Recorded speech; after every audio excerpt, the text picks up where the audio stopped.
Oh, you damn right. Let's get you a modcast for this Tuesday. Hopefully, it is not too wet and rainy a Tuesday where you are, the Central Texas area, getting hit pretty hard today. So, hope everybody is safe and sound and dry, and hopefully your internet's working. Hopefully, our internet and Wi-Fi is working throughout the show today. Crossing all fingers today on the modcast. First and foremost, Anwar Richardson not on the modcast today. Anwar's taking a little time, getting to spend time with family. Safe travels to Anwar and all of his folks. He will not be on the modcast this week. You got Jason Sukumel with us, of course. You got Alex Dunlap. We're going to talk about that interesting quarterback move that Texas made, grabbing the quarterback from Troy to help out the quarterback room. We'll get into that. Also, some recruiting updates to get into. If you guys want to jump in the chat, feel free. Money B is always here, and sometimes he's here even earlier than most. He was here early today. What's up, Money B? Good to see you. Alan's just throwing emojis at people. Just hook them emojis all over the place. And Cool Horn Luke, my bad, jumping in as well. So we're glad everybody is there today. We are also very glad that Daily and Black is with us. They are the sponsor of the modcast each and every week. If you get into one of those situations where you need a lawyer that's on your side, that will look out for you and your interests, this is the place to check out. And that's the QR code there. Remember, it's DALY with Daily and Black. They bring you the modcast every single week. All right, so we're going to dive in today with, in a way, I guess it's me reacting to orangebloods.com. We invite everybody to go get signed up and checking out all the different content articles. Jason, I'm reading through the Everything, Everywhere, All at Once article, and I'm starting to see – I was seeing one word – for each player that was similar. It was Colorado. And I thought, okay, visits to Colorado. So let's just jump in right there, because there's some names that Texas fans have been interested in that did take a visit to Boulder over the weekend. I guess first off, is this a pattern we have seen with Deion in Boulder, that this time of year before that big push in June for others, that Deion's been getting guys to come to Boulder like this in groups? I'm not sure, to be honest with you, Chad. Honestly, there's not a lot of crossover until this year between Colorado and Texas recruiting. I've never paid that close attention to what Deion's doing up there in terms of his recruiting calendar. But yeah, they did have a big recruiting weekend this past weekend. SMU did as well. We've seen it before. A lot of schools are doing them, and Arizona State had one in April. Texas is kind of the outlier, if you will, that only does official visits in June. Other schools do April, May, June. Texas only does official visits those 3 weekends in June, and maybe a midweek visit or two here in June as well. But I don't know if that's a usual thing for Colorado, but it certainly was this year. They had a big weekend last weekend. You mentioned that several Texas targets were there. Kind of wrote about them in my Everything Everywhere column, but Felix Ojo, the 5-star offensive lineman was there. Jaylen Lott, KJ Edwards, Brett Colajay is an offensive lineman. Jake Krull, a defensive end who visited Texas recently. So quite a bit of crossover there, and a lot of top Texas targets spent the weekend in Boulder last weekend. So, Alex, let me ask you, as somebody that watches this from a little bit of a distance, obviously work for orangebloods.com, but maybe not covering the recruiting part of it right up close and personal like Jason's doing here. When you're reading those updates, any of those names not bother you, but did any of them really get your attention? Ojo, Edwards, Lott, the fact that they're in Colorado, you're seeing these pictures popping up with Deion and they're in Colorado gear. Like, does any of that kind of give you cause for concern, or is it just is this just the way 2025 is and you're used to it by now? I mean, I will say, dude, that they got some beautiful scenery to take these photos in front of, man. They're there in some balcony overlooking the stadium, and there's some big mountain behind it. I think maybe that's something that somebody like me that's now in my 40s is more interested in. Look at you. Look at the lake right behind you right now, Alex. I'm gonna say your scenery every Beautiful show. Scenery. Yeah. But makes me want to commit to Texas every time I see it. I don't know if being in such a beautiful area of the country has the same pull with these guys. I think it's NIL system fit, tradition, all the stuff like that. But I mean, but to me, it looked like an appealing package that Colorado has. I don't feel like Colorado's operating at the same level as Texas is right now from a pure football standpoint. I think they're definitely in an inferior league and everything else. But I will say that I would say that it's, if you're the type of person that wants to be concerned, you could probably spin yourself up a tale that you could be concerned about two players at two positions that are, I would ask Jason, but I consider them as the two primary targets of their given positions, and Felix Ojo at offensive tackle and KJ Edwards at running back. That are the top guys on Texas's board, right? Yeah, I think that's at their respective positions. So here's the other thing, though. These guys, I mean, the guys are going to take visits. Like, wouldn't you take all your visits? I would take all my visits. Felix has already taken 3, Alex. This is his 3rd official visit already. We're barely into May, so yeah. Yeah, guys are going to take visits. And so to be quite honest, I would think if you're a Texas fan and you're not somebody that wants to worry, say, well, at least Ojo and KJ Edwards didn't both just go to, Georgia and have some new kind of heavyweight come into the marketplace here as far as the competition that you're going to have for them. So I see it as what it is, man. It's a trip out to Colorado.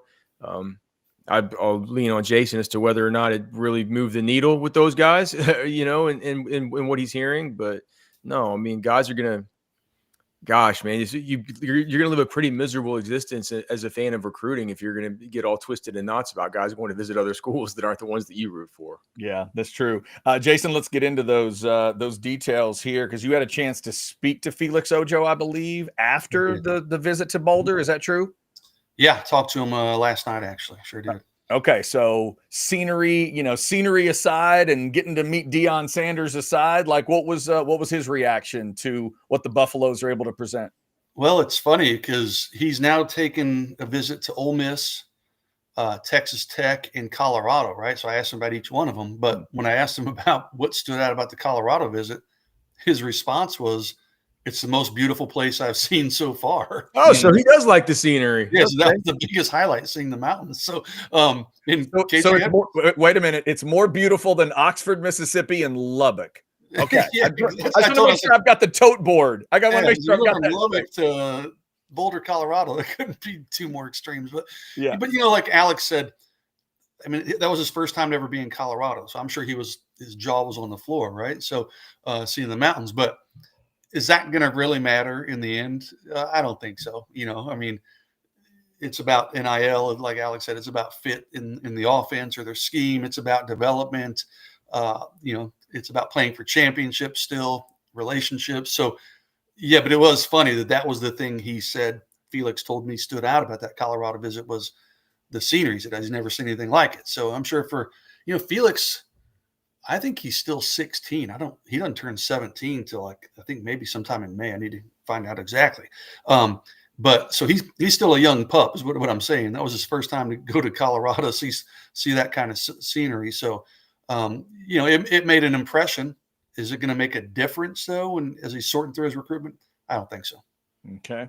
We'll get to some of those other big names that visited Boulder. Also a good chat with a comment about one of those guys. We'll get right to that. It is the Modcast. If y'all want to jump in, got a couple hundred of you already in the Specs chat right now. Also, we continue to thank our great partners like Sinus and Snoring Specialists. I mentioned the rain to begin. It rained pretty hard at my house yesterday. It is raining today, and that weather can get crazy this time of year, which means your allergies can flare up big time this time of year. Sinus headaches, sinus issues, maybe you got snoring issues, sleep apnea, all the stuff that we've talked about with Sinus and Snoring Specialists. Make this the year you get it taken care of. They've got all kinds of great options for ear, nose, and throat. It might be like my wife's path and a friend of mine, real good friend of mine. They both love their CPAP machine. They take them everywhere. We're going to go on a cruise later in the year. My wife takes the CPAP on the cruise with her. She just lets them know she needs the distilled water. They deliver it to the room, and she sleeps like a baby. That is possible. There's so many other options out there with sinus and snoring specialists. Check them out, sinussnoringent.com. There's great videos there with Dr. Slaughter explaining some of what they do. You can also call or text securely at 601-0303. Sinus and snoring specialists feel clear, rested, and healthy. And we hope everybody is healthy and dry with all this rain going on around the Central Texas area. All right, here is the chat. I liked Jason to get us to another one of those names, and it's this. I can see Deion selling Lott on playing two ways like Hunter. I see Jaylen Lott listed as the number 2 athlete overall, according to Rivals. So obviously, I thought the same thing. When I saw that, I'm like, Colorado, and immediately thinking about a guy that just left there. So does that logic make sense to you, Jason? I think he said he would like to, right? He would like to do that. Is that right? Or am I getting him mixed? I might be getting him mixed up with another athlete from 2020. No, he has said to me that, like, in talking about Texas, that, well, this was when Texas was mostly recruiting him as a defensive back, but then they said, hey, we will have some offensive packages to get you on the field. So he's definitely open-minded. Now, what is everybody telling him? I don't know. But to Alan's point, yeah, I think that would be a pretty easy selling point for Colorado, right? Hey, look what we just did with Travis Hunter. We see you as that same type of player. Now, the other thing about Jaylen, people need to understand, he also wants to run or participate in track and field, do high jump and long jump. So I don't know. I'm assuming Colorado has a track and field program up there, but I don't know how good it is or how serious he'd be about that. So unfortunately, I haven't seen any reports on Jaylen Lott's visit to Colorado. We know he was there. He tweeted out that it was a great visit, but that's all we really have seen from Rivals on 3, even 24/7. Nobody's talked to him. So I don't have a lot of intel there, but I would be moderately surprised, guys, that if Colorado was a major threat there. I still think that one's going to be Oregon. I think it's going to be Texas. I think it's going to be Southern Cal. I think those are your 3 kind of front runners, if you will. And then you'll have schools like Colorado that are kind of hanging around, but they're kind of new to the picture. I just would be a little surprised if they were a major threat. But as Alan said, they do have a kind of a recent history that they can sell him on. Hey, you're a Travis Hunter type of player. Offensively, defensively, you can do both. I mean, who can? Other teams might say they would let you play both. Look, man, the proof's in the pudding. We've done it here for the past couple of years. So they'd be dumb to not try to use that as a selling point. Alan, how much of an impact did it have? I don't know yet, but I know schools like Texas are even kind of telling them some of the same things. So. Yeah, I'd be careful with that all the way around, trying to say the next Travis Hunter. It's kind of like the Dodgers saying, we want you to be the next Shohei Ohtani. It's an interesting idea, but that really has to come together for that to work out. If you want to throw us a comment, it will go in there. If you want to throw us a super chat, it'll go right to the top of the list. So, Jason, let's go ahead and mention KJ Edwards, since we hit him as some of those biggest of big names that visited Colorado. I did saw the picture of him with all that beautiful scenery. So what do we know about KJ and his visit? KJ, like Felix Ojo, mentioned the scenery. So he liked that. He mentioned that, and this is per report to On3, our now partner On3, Steve Wiltfong's, that, hey, they can use him immediately, move him around, do a lot of different things with him in their scheme. Another thing, I guess this kind of slipped my mind, but I didn't realize Marshall Faulk is now the running backs coach up there. So that obviously kind of caught his eye or made an impression. Again, is Colorado going to be a major player here? I don't think so. KJ has told me he's almost, let's say, guaranteed. He's very likely to stay in state. Texas A&M, SMU, maybe even Baylor. I'm sure he loved that visit to Colorado, like we said with all these guys. I mean, they're young teenagers. For most of them, it's probably their first time to get into that kind of environment. Do I see KJ Edwards going to college in Colorado? Absolutely not. I think it'll be Texas or Texas A&M in the end. I've got a couple of chats in here about Colorado in general. Says not too worried about Colorado. Deion's celebrity pool might be interesting, but I haven't seen much development at CU. If you don't come in mostly developed, CU is really not for you. And I definitely agree with JD's chat I don't go to CU as a quarterback until I see Deion staff can build an O-line. That JD, I completely agree with you there. They have had quarterbacks running for their lives for a lot of that time that they've been there. Again, we're talking about some of these visits to Colorado this weekend. And as you can hear Jason telling you, if you're a Texas fan, is it something to note? Yes. Is it a massive factor and big competitions in these for these big names? Doesn't really sound like that. So we're getting you the very latest on all of that. And again, shout out to Specs. They bring you the Specs chat. If you don't know that Specs jingle, you're about to. Shop Specs! It's time to celebrate. Over 10,000 wines to appreciate. 300 beers, savings and cheers. Let's raise a glass to the next 50 years. Specs, wine, spirits, and finer foods. World-class service, that's all about you. Shop Specs! It's how we do. A huge selection since 62. Shop Specs! Low priced, amazing. Here's to you. Yes, indeed. Get all stocked up at I Spec. got to tell a Spec story, Chad. This weekend I was up in Dallas for a rivals camp, and I went and got a bite to eat. I'm sitting at the bar eating. Well, right next to me, I looked to my right, there's a rivals guy. He's from Nebraska. He had come in the day before, and he made it a point to go to Specs because he goes, I've heard these great things about Specs. So he did. He went and stocked up on some bottles to take home. I said, how do you get those home? And he has a whole process. He wraps them up and he checks his bag, but he wraps them up all safe and everything. But yeah, he was raving about he goes, I'm coming to Texas. I'm going to go check out his Specs because he had heard great things about Specs all the way up in Nebraska. So there you go. Word travels. Y'all let them know if you're outside the state of Texas, you spread the word. And that Specs app is there for you. You can get it on your phone and get all kinds of good stuff delivered, even if you're not right there next to a Specs location. Jason, in terms of some other names, who else do we need to know maybe that hit Boulder this weekend that Texas fans know about? Really only two main ones. Jake Cruel is a defensive lineman. He's out of IMG Academy down in Florida. He visited Texas a few weekends ago. He's going to come take an official visit. And then the other one is Breck. He's an offensive lineman named Breck Kolajay, and he also visited Texas a couple weekends ago. He's also at IMG, but he's originally from Colorado. So if there's one of this group that I think you could see, maybe going to Colorado, it might be Breck Kolajay. He's visited Texas multiple times, doesn't have an official visit set up to Texas. I think they're mostly focused on a few other players, but he's a really good player. Texas is definitely recruiting him. I just think maybe he's a little bit down the list behind some other guys, but Breck Kolajay from Colorado.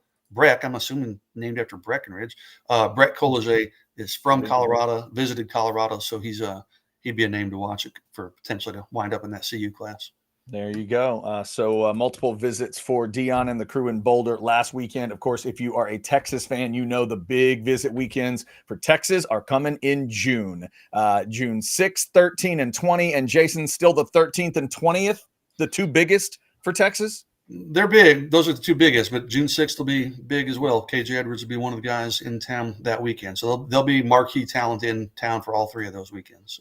Gotcha. All right. If you guys want to throw in a chat, feel free. Anything else, Jason, off the visits from last weekend? Anything else you wanted to throw out right now, recruiting wise? We do have the recruiting hour coming up later in the week, of course, and even more stuff coming. But anything else from the visits of this past weekend? No, those, like I said, SMU and Colorado are the two main ones. I was at the Rivals camp. I wrote about some of that stuff in my 3-2-1. So I know you mentioned it, but I'd encourage everybody to go over there and read the 3-2-1. I made some actual commitment predictions in that column this week. So, what did you think of the Rivals camp? Did it turn out to be a good on the scale of 1 to 10 for Rivals camps? What do you think? I've seen better, Alex, but those things have changed so much. Like nowadays, with the recruiting calendar being moved up, you don't have as many like 2026 guys this year. It's more like the 2027 underclassmen. There were a couple 2026s that showed up, including, some guys just literally came off official visits Sunday afternoon and showed up to the camp. But good afternoon session, good quarterbacks. A couple of the guys, Alex, you and I saw at the Elite 11 were there. Pretty good wide receiver group. Overall, I think it was a good camp. It was a productive camp. The big one, of course, will be in June, which you're going to, Alex, as well, up in Indianapolis. Overall, I thought it was a pretty good turnout. Now, Jason, obviously considering that camp was in Dallas, did you have any different feel for SMU and kind of the way they were perceived around the camp? Obviously, we're coming off of a season where they go to the playoff. Any sense that Rhett Lashlee has been able to, continue momentum and not to be thought of as like a big elite dog or anything, but do you sense that like the perception of SMU has changed a little bit when you go to a camp like that?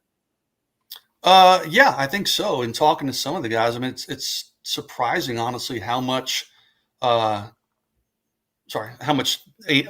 gets brought up, to be honest with you.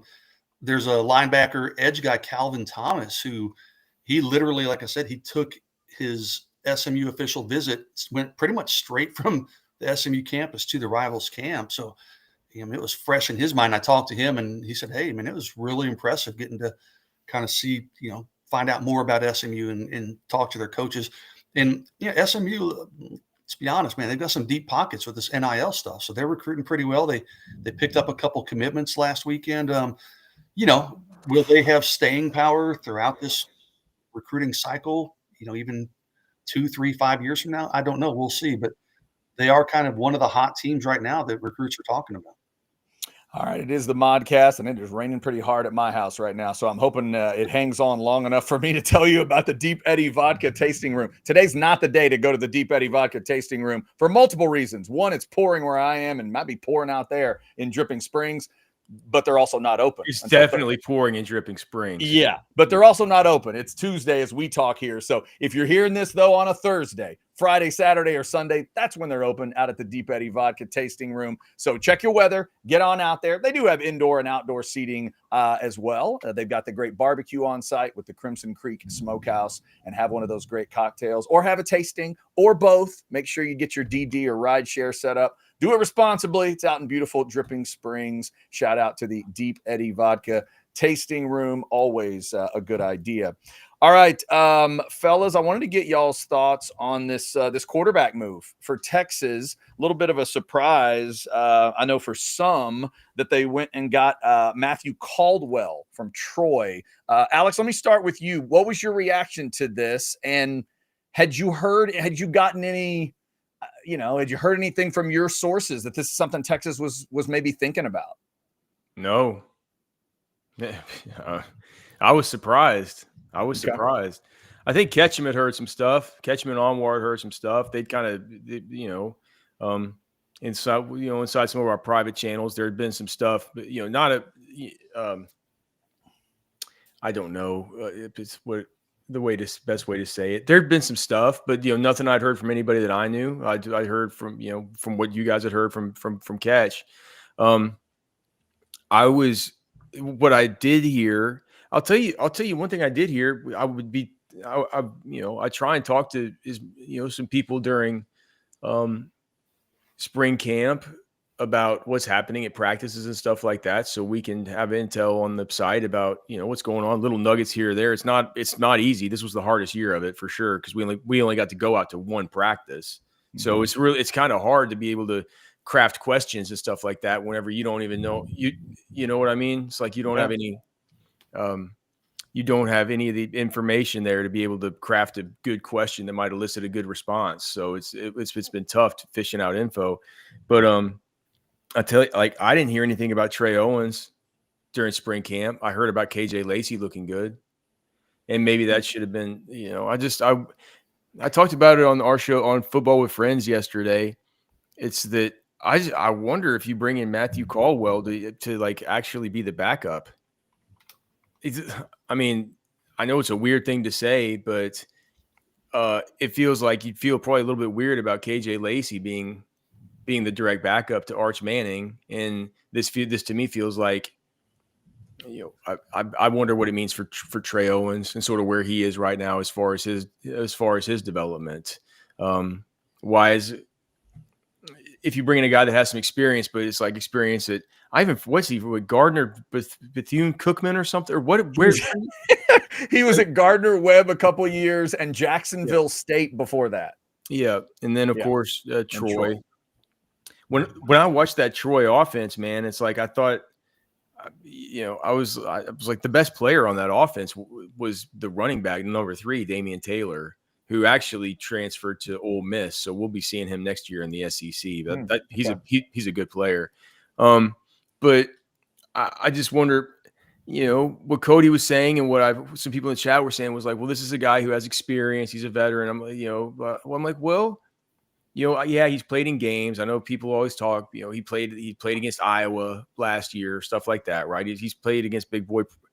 He's played snaps, not many against big boy programs, but he did play against at least one last season. I'm not sure. Did he play in the ULM game? He might've been hurt for that game, but he's played in, he's played in some decent games. I just wonder though, how much does that really? I'd be interested to hear what you guys think. How much does that count versus just going up against the Texas defense in practice every day, and knowing Sark's playbook and knowing the protections and knowing the motions and the shifts and stuff like that you would presumably know after just kind of a year, working as a third-team quarterback. I would think that, like, how do you weigh that versus a dude just having some actual experience on a football field that's not been at the SEC level?